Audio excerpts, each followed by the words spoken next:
Forwarding data. Between VLANs connectivity, between VLANs LAN switches forward frames based on Layer 2 logic.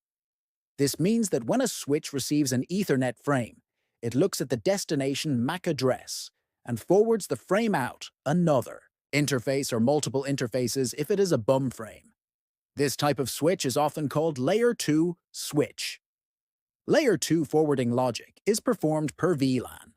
For example, in Figure 1, all end stations on the left are configured in VLAN 10, which is a separate broadcast domain and different subnet. The servers on the right are configured in VLAN 20 and are in their own broadcast domain and different subnet from VLAN 10. Because VLAN 10 and VLAN 20 are different broadcast domains, frames from one VLAN will never leak over to the other. Therefore, the switch acts like two separate switches as shown in Figure 1. Routing between VLANs with a router. Ultimately, when we design networks, we want to have any-to-any connectivity between all devices, following the logic that we have learned in the previous lessons, that VLAN, broadcast domain, subnetto. Enable connectivity between two VLANs means to enable connectivity between IP subnets. Therefore, we need to have a device that acts as a router. There are two possible solutions.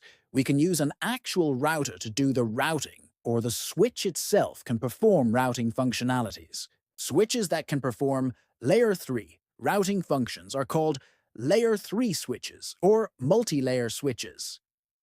In the following example, we are using a router to route data between VLAN 10 and VLAN 20.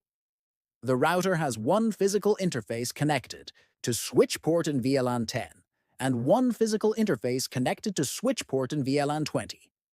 Thus, the router has one interface in subnet 192.168.1.0024 and one interface in subnet 10.1.0.024, and it does what all routers do: route IP packets between subnets.